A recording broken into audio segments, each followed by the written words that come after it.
We have the potential to save human lives, people that we might know, our neighbors, our families. And that intensity, amazing. It's amazing. And as stressful as this has been for everybody in the last couple of weeks, not one of us can stop.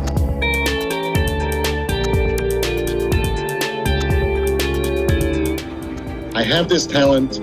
I'm an engineer or a scientist. I can do something.